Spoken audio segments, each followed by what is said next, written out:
Were you there at Nebworth? No, I couldn't go. I can't remember what session I was on. Around that time, it became so busy because I'd been involved in those records, and Rockfield being kind of the centre of Indian Britpop universe at that time. It was, I think that year, I think we got to Christmas, and Kingsley's wife, who owns Rockfield, I think she said to me, "Oh, you've had 6 days off this year." She said, "You're gonna have to work harder next year." So I was thinking it was 6 days. It was just a constant turnaround of bands coming through. I just couldn't get out the session. I mean, I wish I'd gone, but one of the things I regret not going to. I've got tickets to see Liam this time. Are you going to this one? Hopefully, yeah, I'd love to. I think, try and make a point of going to this one. I think it's going to be brilliant. I think if there's ever a time where Noel secretly wanders out on stage and they play together again, it would be Nebworth. If there was ever a time. If there was a time. Yeah. Who knows? Who knows? I'm assuming Bonehead will be there, won't he? So. Oh, well, he's definitely going. He's already said he wants to sing Bonehead's Bank Holiday on stage. So. Brilliant. So hopefully he'll go and get absolutely rat-arsed as well.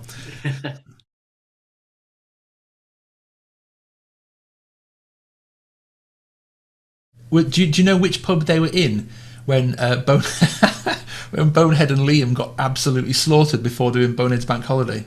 Several we'd been in, I think. There was the Robin Hood was definitely involved. I think we ended up in the Queen's Head as well and the Nag's Head. Yeah, and it was my job to go and pick them up and bring them back to the studio. several trips for all the stragglers as well. So it was good. It was usually those three pubs really: the Nag's Head, the Queen's Head, and the Robin Hood. That you must have been pissing yourselves.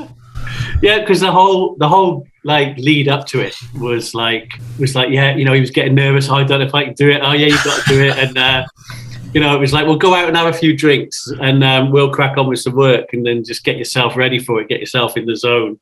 And obviously the zone being absolutely shit-faced and legless.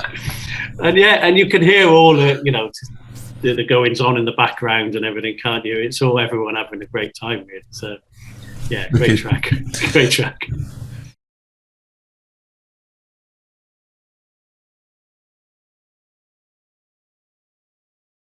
What led to the changes in songs where Liam had often, already recorded a vocal, Step Out being a prime example, and it ended up not being released with the Liam vocal, but with the Noel vocal? Do you remember what happened to that? And also, does that version of Step Out with the Liam vocal, does that still exist anywhere? Yeah, it probably does still exist somewhere. I have no idea where it would be. I mean, everything left the studio and went back to the label. Yeah, I mean, I think Noel always knew which ones he was going to sing and which ones Liam was going to sing, but Liam would sometimes throw down a vocal on it. With that one, I don't really remember whether it was decided later on that Noel was going to sing it and originally Liam did the vocal because that was the plan for him to be on it. I don't really remember that. Yeah, so somewhere that vocal still exists with that track, but it's just probably in the Big Brother recording vaults now. Yeah, I mean, even if it's not on the master tapes because they had to go over it because the tracks, there'll be like DAT mixes of it, monitor mixes that we'd have put down. We did monitor mixes a couple of times a day of every track back then. Yeah, it'll probably be there somewhere on a DAT somewhere. So we can hold out hope that maybe one day there'll be some of these. They'll dig it out of the archives. Yeah.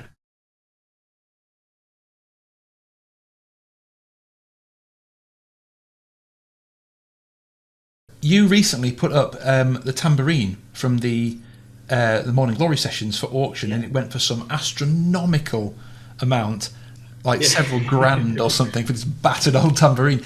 But something I noticed on the description was you mentioned it was played by Liam on the record. Now, I didn't realise Liam played tambourine on the record. Yeah, Liam did play some tambourines and Noel and Alan White, so yeah, I mean, Liam was always picking up the tambourine, so yeah, if he was in there, he'd do it. Brilliant. So do you remember which tracks on the Morning Glory album was Liam, or was it all a bit of a blur? Yeah, it's all a bit of a blur. I mean, the reason the tambourine was so bad was Liam throwing it on the floor every time when he finished with it. So But I think it had travelled around with them for a fair while before it got to Rockfield as well. So that tambourine was the Oasis tambourine. That's the one that Liam... It was one that came with them, came with them to the studio with the equipment. So it wasn't a Rockfield tambourine, it was an Oasis tambourine that came to the studio. I obviously kept it and then used it on countless other records over the years. It was part of my percussion box for years. So all those bands that came to, whether it was Rockfield or my studio and Leader's Farm over in Norfolk, they jump in, and that got used on so many other albums then by so many other bands from, well, mid-90s up until recently.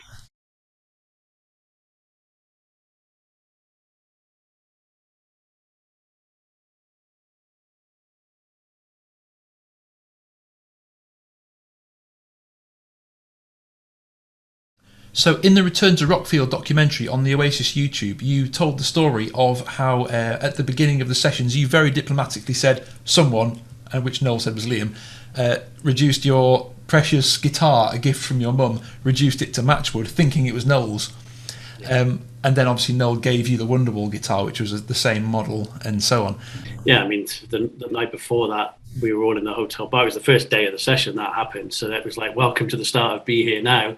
I had a completely bald head where Owen and I think Liam Bonehead had all shaved my head with a bit razor and a bottle of red wine the night before as some kind of initiation moment into the start of Be Here Now session. So I was a little bit worse for wear that morning, and then that was all kicking off with the guitar and everything, and I was busy setting up, so I kind of just let it go for a while.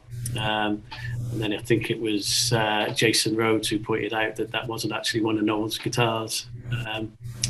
And then in comes Noel, and it's kind of a big discussion happened on who was going to buy me a new guitar. And then in the end, it was Noel that won by giving me that one, because obviously I knew that one from the What's the Story session. So we've got a question here from a viewer. What was the overall vibe like for you personally, being in the same room with the biggest band on the planet at the time? I loved it. I thought it was brilliant. If you were part of that inner circle, it was such a great place to be. All that stuff that was going on around them was mayhem, but we were all having a great time, and they were having the time of their lives, making great records. But yeah, it was just normal to me. I just loved it.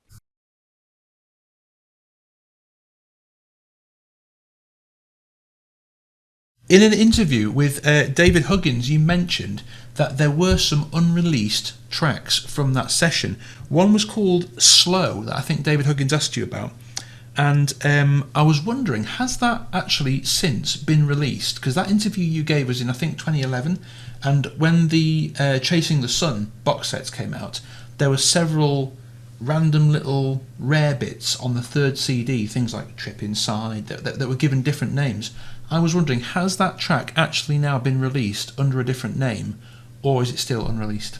I'm not entirely sure, because I remember the track. I don't remember how the track goes. I remember the name of the track, but I was working title, so I'd have to go back and listen really, and then just try and rejig my memory of which ones we did, because there was quite a few others we did that didn't get finished, had working titles, were just bits of songs. So yeah, I then wasn't involved in them finishing any of those off. I only did the tracks that ended up on the actual album. So were there any other rare little bits and bobs, rare nuggets that never saw the light of day? From the Be Here Now sessions, you mean? Yeah. Apart from that one track we just talked about, Slow, I don't know if there's anything else that hasn't been released. Certainly nothing that got worked on to any extent anyway.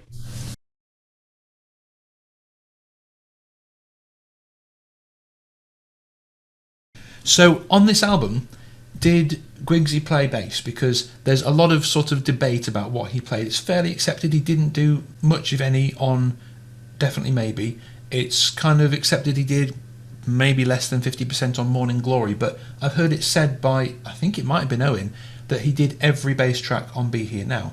Yeah, as far as I know, he did. Yeah. I mean, there was a couple on What's the Story that Guigsy didn't do. I'm not sure about Definitely Maybe. And would you say his playing improved from Morning Glory towards Be Here Now? I suppose I thought it was good on What's the Story anyway, because we were working so fast. and What's the Story, a track a day. It was just easier for just Noel to put it down because he already knew how it was going to go. Whereas no one had, because they hadn't heard a lot of the tracks before, there was no demos for them to have kind of learned the parts or anything. It was all made up in the studio on the day. Whereas with Be Here Now, they all had demos, they knew the parts, the group would come in, he knew the parts, he'd learned them, he was well prepped. So yeah, in a way, it was better by them because he'd had the songs in advance, so he was able to kind of learn the parts and kind of know the song before he was put on the spot in the studio. So what kind of input did Noel have into the recording sessions? Was he basically in complete control of every part, or on Be Here Now did people have a certain amount of freedom, or was it still pretty much Noel's the chief, what he says happens? Yeah, I mean, he's the chief, and he had such a vision of that record. They demoed that record hard, and he kind of knew what he wanted out of that album. So yeah, and he might change it if he came in and hadn't been around for some things, he didn't like it, then we'd change it.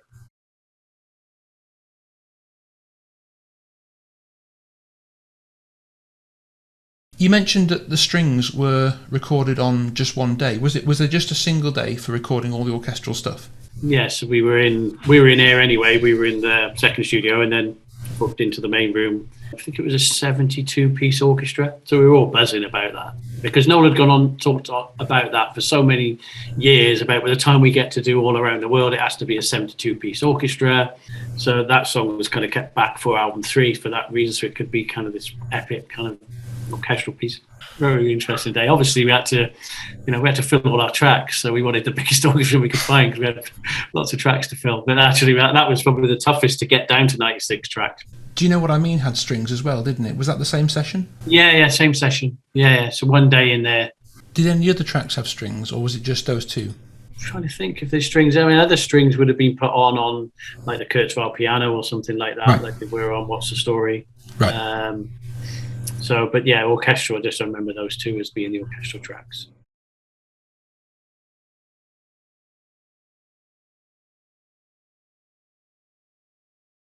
I have one last question, which is from a viewer, which is, do you, with all your industry experience now, have any recommendation for bands on limited budgets to get good, professional, industry standard recordings?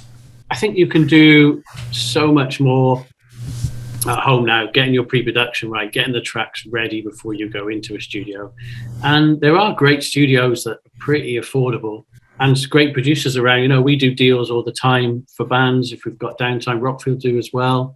I think the more you can do before you go in, working with a producer on some pre-production, getting the arrangements right, getting the sound, knowing what you're doing, you don't actually need that much time in the studio then. I'm still a strong believer of a band being together in the room, the whole energy that creates, whether you're playing live or overdubbing or whatever, but just the whole band being there together for that moment in time, the camaraderie, the kind of energy, the kind of feeding off people rather than making records in your bedroom. It's great. We all have the facilities to do that, make records at home, but you can go on and edit for hours and edit the life out of a record.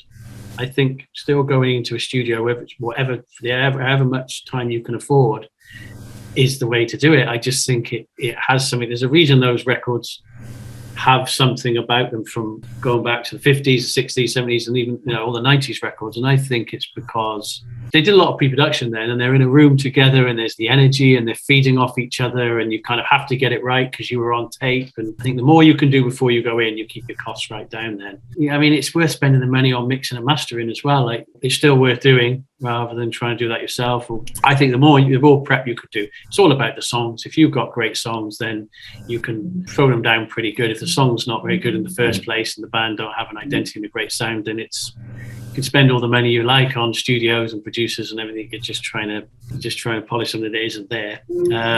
So get the songs right, and then you'll spend a lot less money then making the song into a great recording that you can be proud of. I think now having the ability to take stuff away and then edit it and work on it yourself a little bit is great. But I think the fundamentals, getting the main bulk of the tracks down, I would say go to a studio.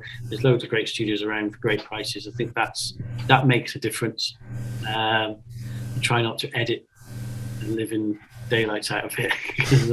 You think you're making it better, but you're not. You're losing all the things that give it its personality.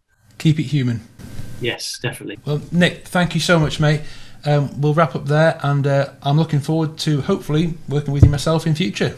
Yeah, definitely like that, mate. Yeah, we should definitely do it.